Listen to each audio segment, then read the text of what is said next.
Good morning and vanakkam.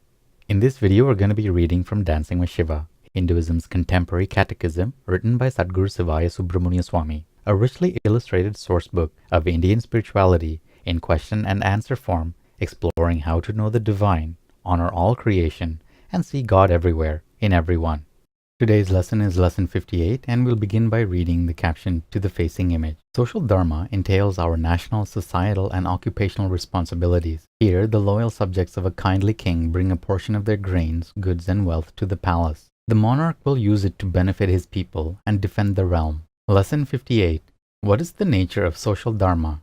Shloka 58. Social law, or varna dharma, consists of the occupation, duties, and responsibilities we must fulfill as a member of our nation, community, and family. An important aspect of this dharma is religious and moral law.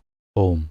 Bhashya. Every human society defines a complex stratification of community interaction. Scholarly, pious souls of exceptional learning are the wise Brahmins. Lawmakers and law enforcers are the guardian Kshatriyas. Bankers and businessmen are merchant Vaishyas. Laborers, workers, and artisans are Shudras. In addition to these four classes, or varnas, are hundreds of castes, or jatis. In Hindu societies, class and caste, which dictates one's occupation and community, is largely hereditary. However, these birth-imposed categories can be transcended by the ambitious who enter new careers through education, skill, and persistence. Social dharma is fulfilled in adherence to the laws of our nation, to our community responsibilities, and to our obligations among family and friends. A comprehensive system of duties, morals, and religious observances make up God's law at work in our daily life. Rightly followed, varna dharma enhances individual and family progress and ensures the continuity of culture. The Vedas say, when a man is born, whoever he may be, there is born simultaneously a debt to the gods, to the sages, to the ancestors, and to men. Om Namah Shivaya. Good morning and vanakkam. In this video, we're going to be reading from Living with Shiva, Hinduism's contemporary culture, written by Sadhguru Sivaya Subramania Swami. 365 daily lessons based on ancient Vedic laws disclosing how to approach family, money, relationships, technology, food, worship, yoga, and karma to live a truly spiritual life. Today's lesson is lesson 58, and the topic is types of vows. Many people get together with modern-day gurus and want to rush ahead, and with feigned humility seek to get on with it and be their own person, but feel they need an initiation to do so. The gurus and swamis from India following a traditional path put initiation before them. Most gurus and swamis are dumbfounded by the devotion they see in these souls, perhaps not realizing they are stimulated by drugs and the desire to get something without earning it. The gurus presume they are already performing the yamas and niyamas and have dropped out of some higher inner world into earth bodies.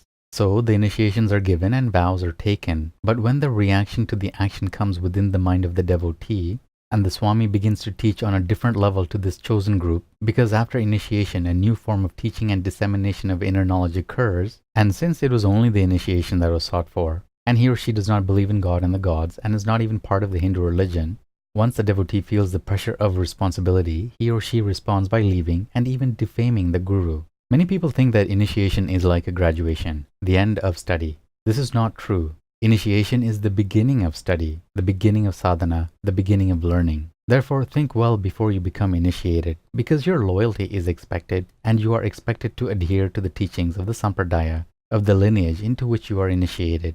This does not mean you can't attend temples or other religious activities of other sampradayas occasionally, such as festivals, or listen to music or chants of other traditions occasionally. But this should be minimized so that your focus and concentration is upon what you were initiated into, because you are expected to advance on the path of that particular lineage. There are certain simple vows in Hinduism which are easy to take and often are taken, such as, if I am successful in this business dealing, I will give 20% of the profits to my temple. Or, if my spouse comes back to me, I shall always obey the three dharma principles, O Purusha Dharma, be dedicated and devoted always. If my dear mother, who is so devoted to my children, lives through her cancer operation, and Lord Ganesha, the doctors have said the chances are not good, you will see me at the temple every Friday without fail. This is my vrata, Lord Ganesha, and I say no more. We take vows to change our ways, vows to meditate daily, vows to desist from lying, vows to not eat meat, vows to remain celibate, vows to obey the Guru and his tradition, vows to follow these yamas and niyamas. Perhaps the most obvious and important vow, which can be taken most readily and renewed once a year on a day which you consider your most sacred day,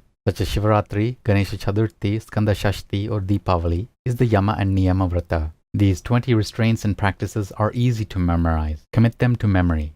The vrata should go like this. O Lord Ganesha, open the portals of my wisdom that I might take this vrata with open heart and clear mind. O Lord Murugan, give me the will, fortitude and renewed strength every step of the way to fulfill the vrata that I am taking. O Lord Shiva, forgive me if I fail, for these 20 restraints and practices are truly beyond my ability to perfectly uphold. So this first year, Lord Shiva, I vow to fulfill these lofty ideals to the best of my ability, at least 50%. I know I am weak, you know I am weak. I know you will make me strong. I know that you are drawing me ever patiently toward your holy feet. But Lord Shiva, next year I will faithfully renew this vrata, this sacred vow to these rules, these observances. And if I have succeeded in fulfilling my meager 50% according to my conscience, that shall increase my dedication and devotion to you, Lord Shiva, and I shall determine to fulfill the yamas and niyamas in my life and soul 75% or more. Sutra 58 of the Nandinada Sutras. Abortion. Devout Hindus all know abortion is, by Vedic edict, a sin against Dharma fraught with karmic repercussions.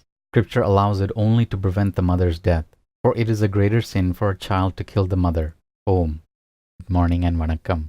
In this video we're going to be reading from Merging with Shiva, Hinduism's Contemporary Metaphysics, written by Sadguru Sivaya Subramania Swami.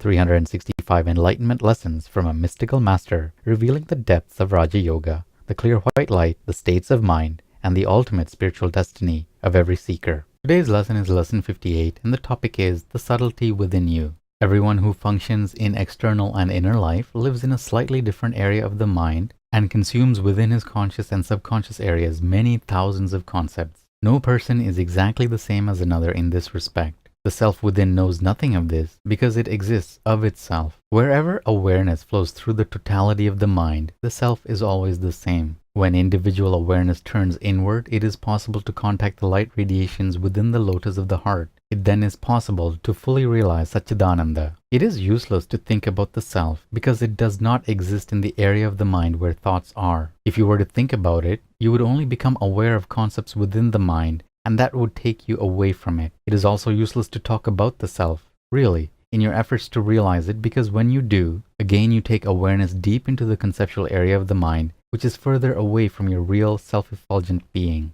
The first step is to try to feel the subtlety within you. The light within the lotus of the heart comes from someplace, doesn't it? Let us think about it in this way. Each time you take a breath, you bring yourself a little closer. You turn yourself within just a little bit more and release a little bit of actinic energy emanating from the self-effulgent being residing within your heart. This energy is called life. We say, this is my life. If you stop breathing, the life in your body stops. We have to use willpower to control the breath. When we do control the breath, we begin to have an immense control, and awareness begins to become detached from that which it is aware of. This means that we are consciously conscious of what we are aware of, that we are aware. We control our individual awareness more than we realize when we practice the regulation and control of breath. For instance, as we breathe, pranayama, in on 9 counts, hold 1, out on 9 counts, hold 1, we find that we begin to become more alert, more alive. Our awareness is more subtle and refined. And that's it for today's lesson. Take care of yourself, have a beautiful day, and we'll see you in the next video. Om Namah Shivaya.